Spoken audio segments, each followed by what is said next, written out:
Kuthuke abaningi kuvela imbiko yokuthi uMthandeni Gcokomelisha umfoko amanqeleke laphana ke uyingxenye ke naye ke laphana ke yayo ke indishi bikade ke ishawa ke laphana ke njengoba ekwazile ukunikela ke ngesamba ke esingango 3000 wamarandi ke laphana ke kuyona ke intokazi ke uThamara ke le ngxenye ke yale mali eshawa uMthandeni ke biyindishi ke eqondane ngqo ekutheni ke ilekelele le ntokazi ke le ebonakala ke iqondisa ke igwegwe. Sikhuluma ke ngabantu abaningi bebekhona ke laphana ke kuwona ke lo live ke waka TikTok ke singabala ke obaba ke laphana ke uSikhakhane ke umfoko amavava ke laphana ke kanjalo ke nabo ke oPapa Jean nabanye abaningi ke laphana ke omacingwane bebekhona nje bonke laphana ke kwipanel. uMthandeni naye ke ungomunye okhiphe u3000 wathi cha ngiyanikela ngale mali ke kuliyona ke le ndishi ke eshayiwe imali ke ehlanganisiwe ke laphana ke ilinganiselwa ke esambeni ke laphana ke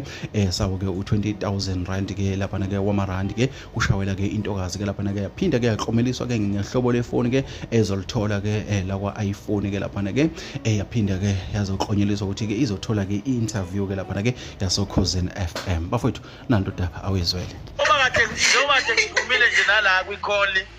ngiphumile WhatsApp uMthandeni la bengifonela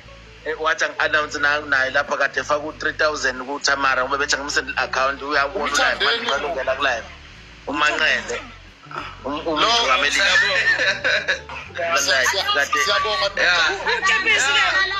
uMthandeni yawina ezami uthi naye angisho ukuthi nawe uyasupporta kakhulu uyanqena ungena ku live kwenzakalani kahle kahle bafethu abantu abaye kodwa kushiwo igama lakho kodwa uyanqena ungena ihlupa ibuyele